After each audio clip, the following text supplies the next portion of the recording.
जय गुरु जी। गुरु जी के चरण कमलों में सादर वंदन। ओम नमः शिवाय। शिव जी सदा सहाय। ओम नमः शिवाय। गुरु जी सदा सहाय। स्वागत है प्यारी साध संगत जी का दिव्य आभा के इस सेशन में। गुरु जी के निर्देशों पर आधारित ग्रंथ है द लाइट ऑफ डिविनिटी। उसी का हिंदी अनुवाद दिव्य आभा नाम से प्रसिद्ध यह पुस्तक है, जिसमें से आज का प्रसंग लिया गया है। आज का शीर्षक है मीरा के गुरुजी पार्ट 1। जब श्रीमती मीरा कपूर गुरुजी से मिली तो उनके मेरुदंड में अत्यधिक समस्या थी। उनकी रीढ़ की अस्थि आपस में जुड़ गई थी, इससे अन्य स्थान रिक्त हो गए थे। उन्हें प्रतीत होता था कि वहां से पैर की ओर जाती हुई किसी नस पर दबाव पड़ रहा है, जिससे उनके पैर में बहुत पीड़ा रहती थी। चिकित्सकों ने भी देखा उसका दाहिना पैर शिथिल हो रहा है और उसका वजन घट रहा था। वह कमर बंद बांधे रहती थी, किंतु उसके साथ भी एक स्थान पर 15 मिनट से अधिक बैठना उनके लिए संभव न था।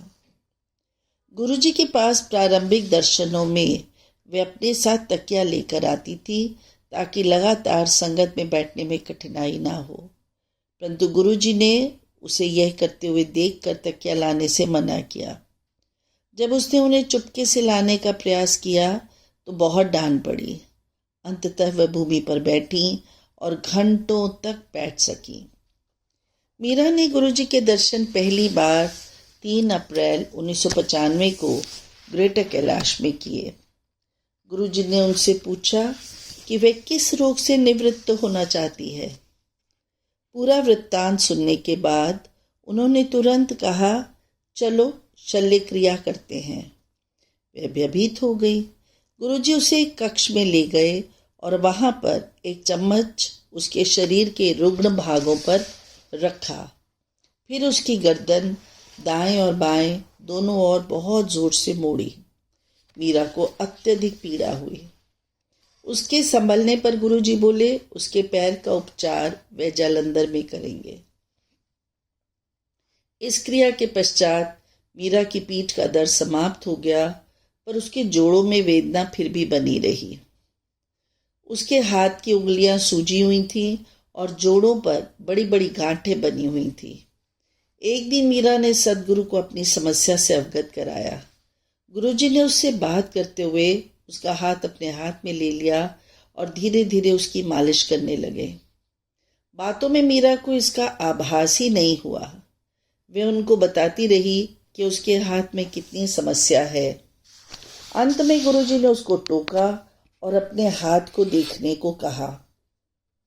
इस अंतराल में वह हो गया था जिसकी वह मात्र आशा ही कर सकती थी। उसकी उंगलियां पुनः पतली और सुंदर हो गई थीं। जोड़ों में कोई पीड़ा नहीं थी। यह सब होते हुए उसे पता भी ना लगा। गुरुजी ने एक बार मीरा को बताया कि वह उसे मरने नहीं देंगे। उन्होंने उसे जीवन के 10 अतिरिक्त वर्ष दे दिए हैं। वे उसे बचाते रहेंगे और उसे रोग अंतरित करते रहेंगे।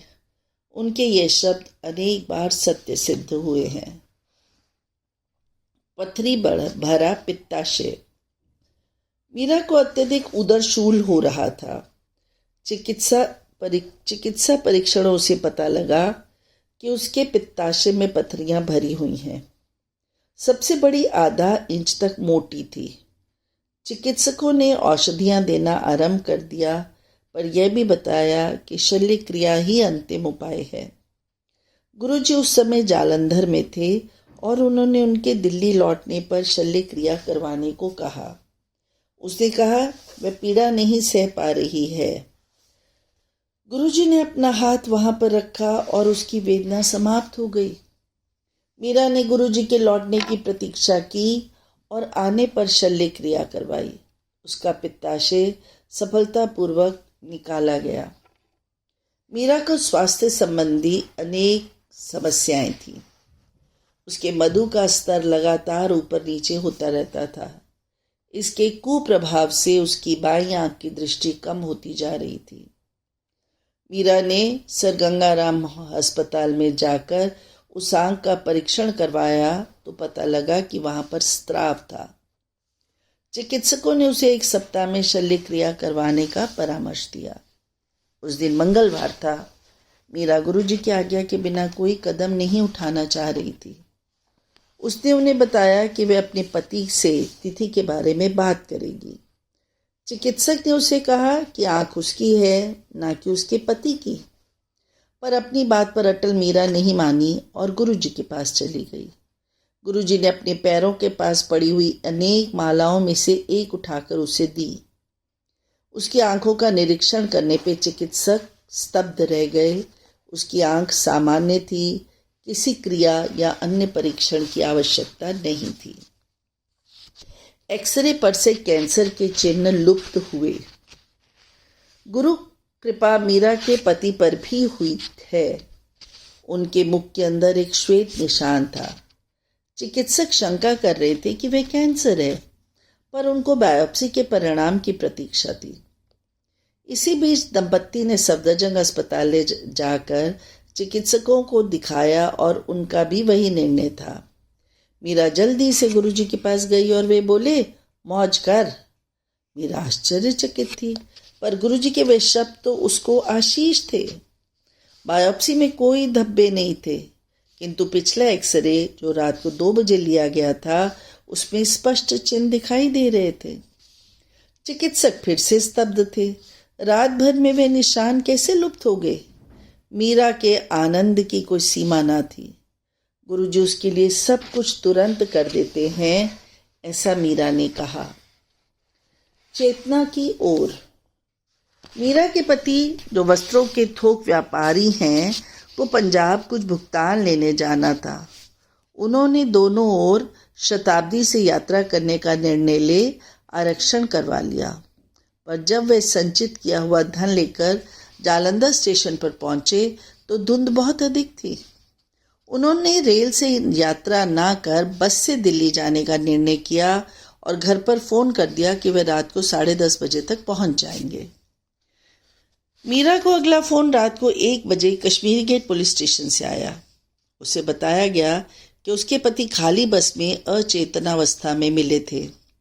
मीरा ने अपने देवर को, जो उसके साथ थे, पहचान स्थापित करने को कहा। पुलिस वाले ने उत्तर दिया कि श्री कपूर बोलने की अवस्था में नहीं है और वे उन्हें उपचार के लिए हिंदू राव हॉस्पिटल लेकर जा रहे हैं। संतप्त परिवार जब चिकित्सालय पहुंचा तो वहां का वातावरण देखकर निराश हो गया। वे उन्हें वहां से निकालकर एक निजी चिकित्सालय में ले गए। उनकी चेतना फिर भी नहीं लौटी। मीरा गुरुजी के पास पहुंची तो उन्होंने कहा, उसके पति को कुछ नहीं हुआ है, वे चिंता ना करें। सदगुरु के कथन के पश्चात उसके पति ने कुछ शब्द बोले तो चिकित्सकों ने उन्हें उठाने का प्रयास किया। जब उन्हें होश आया तो चिकित्सकों ने मीरा को अगले 3 माह तक उनकी शैया के पास रहने को कहा, क्योंकि उनको अस्थायी चेतना शून्यता होने की संभावना थी। मीरा जानती थी कि यह संभव नहीं था, क्योंकि उसे उनके द्वारा चलाई जा रही दुकान पर रहना पड़ता था। गुरुजी से उल्लेख करने पर बताया कि वे बिल्कुल स्वस्थ हैं और ऐसा कुछ नहीं होगा। ऐसा ही हुआ। उसके पति को पुनः कभी कोई बेहोशी नहीं आई। श्री कपूर के अनुसार बस में किसी ने उन्हें खाने के लिए कुछ बिस्किट दिए और उसने स्वयं भी खाए। उसके बाद जब श्री कपूर को होश आया तो वे चिकित्सालय की शैया पर थे। परिवार धन खो जाने पर निराश था। गुरुजी ने कहा, चिंता ना करें, उनकी समस्या समाप्त हो गई थी, धन तो वे और दे देंगे। मीरा कहती है, गुरुजी ने उनकी आशा और आवश्यकता से अधिक धन दिया। गुरु दर्शन पर चमत्कार। कपूर, मीरा और उसकी सास गुरुजी के दर्शन के लिए चंडीगढ़ गए।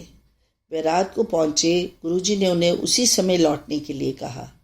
वे वहां से रात्रि को 2 बजे निकले।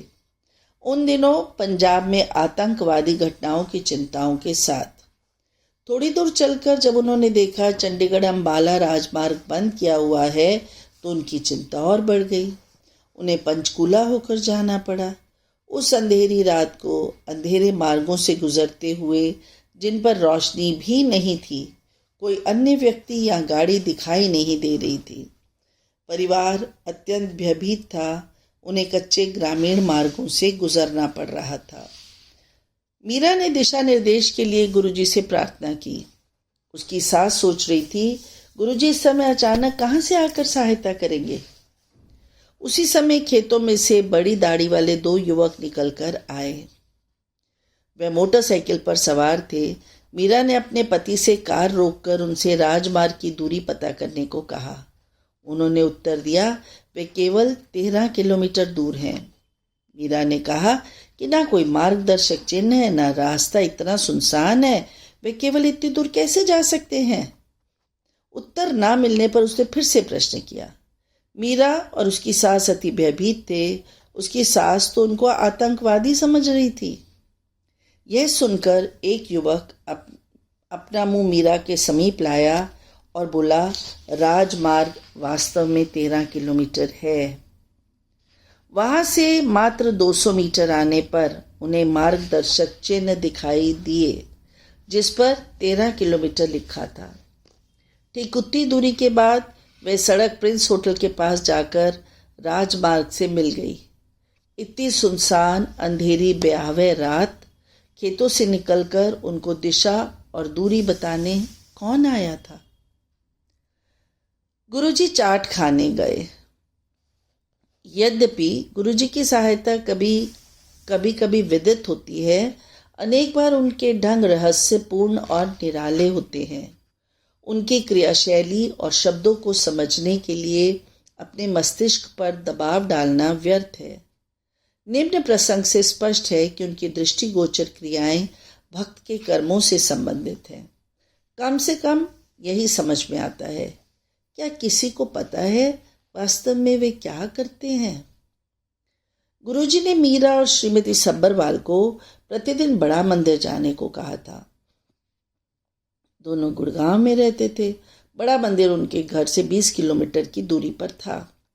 वे दोनों यह प्रतिदिन कर रहे थे। एक शाम को जब दोनों बड़े मंदिर जा रहे थे, उन्होंने ब्रिस्टल होटल के सामने गुरुजी की कॉन्टेसा गाड़ी खड़ी देखी। फिर क्या था, दोनों गुरुजी के पास चले गए। गुरुजी उस दिन बहुत सरस एवं मिलनसार भाव में थे। उन्होंने इसका लाभ उठाकर उनसे वहीं पर आधे घंटे से अधिक देर तक बातें की। फिर गुरुजी ने चाट खाने की इच्छा व्यक्त की और पूरी संगत मानेसर स्थित हल्दीराम पहुंच गई। गुरुजी ने बाहर उद्यान में विश्राम करने का विचार किया और वे वहीं पर लेट गए। फिर क्या था, पूरी संगत उनको आराम देने में लग गई। किसी ने रुमाल से हवा की, किसी ने चुन्नी उनका तकिया बना दिया। सबने उनके चारों ओर घेरा बना लिया। हर भक्त उनकी सेवा करना चाह रहा था। गुरुजी के मनोरंजन करने का एक अनुभव भी संगत को हुआ। निकट ही खड़े हुए एक चिकित्सक उस समूह के पास आए और अपना परिचय देते हुए पूछा, क्या वे कोई सहायता कर सकते हैं, क्योंकि भूमि पर लेटे हुए सज्जन की अवस्था ठीक नहीं लग रही। जब उनको आश्वासन दिया गया कि सब ठीक है, तो वे मुड़कर वापस चले गए। इसी बीच चाट आ गई। जब सब चाट खा रहे थे, गुरुजी ने मीरा को बुलाया और विस्तार से उसके परिवार के बारे में पूछा। उसकी बेटी, उसके दामाद कहाँ हैं, वे कब वापस आएंगे, आदि आदि। मीरा ने बताया दोनों मनाली में हैं और उनकी शीघ्र ही वापस आने की संभावना है। शीघ्र ही वे पर्यटन समाप्त हो गया। सब आनंद पूर्वक अपने घरों को लौट गए। एक माह के पश्चात गुरुजी का हल्दीराम जाने का कारण समझ में आया। एक लाल बत्ती पर मीरा की बेटी और दामाद की नई गाड़ी दुर्घटनाग्रस्त हो गई। पीछे से एक ट्रक ने आकर मारा था। कार बुरी प्रकार से क्षतिग्रस्त हुई थी। मीरा की बेटी ने उसको फोन किया और गुरुजी को इस घटना के बारे में बताने को कहा। मीरा रात को ही एम्पायर स्टेट भागी। गुरुजी हॉल में थे, जैसे उसी की प्रतीक्षा कर रहे हों। उसने कहा, एक दुर्घटना हुई है। गुरुजी ने दुर्घटना का स्थान बता दिया, ग्रेटर कैलाश के गोल चक्कर पर। उसने कहा उसके दामाद को एम्स ले जा रहे हैं, किंतु गुरुजी ने उसे भद्रता से बताया कि उसे बसंत कुंज में स्थित इंडियन स्पाइनल इंजरी सेंटर, भारतीय मेरुदंड क्षति केंद्र में ले जाया जा रहा है, जैसे ही उसकी बेटी ने अंतिम क्षण में बताया था। व्यग्र मीरा काफी देर तक समझ ही नहीं पाई कि गुरुजी स्वयं दुर्घटना का विवरण कर रहे हैं। सर्वशक्तिशाली सद्गुरु ने उसके किसी बच्चे को चोट नहीं आने दी थी। यद्यपि उसके दामाद का मुख सूज गया था, किंतु उसे कोई चोट नहीं आई थी। बाद में मीरा को बताया गया कि दुर्घटना के समय गुरुजी अपने कक्ष में टहलकदमी कर रहे थे। वे कहती हैं गुरुजी ने उसके दामाद की पीड़ा अपने ऊपर अंतरित कर ली थी। उन्होंने उसको कहा कि वे उसके साथ हैं, वे थोड़ी सी भी चिंता ना करे। मीरा कहती है 1 माह पूर्व चाट के समय गुरुजी को इस दुर्घटना का पूर्वाभास हो गया था और परिवार के बारे में पूछकर उन्होंने दुर्घटना को और गंभीर होने से बचाया। जय गुरु जी।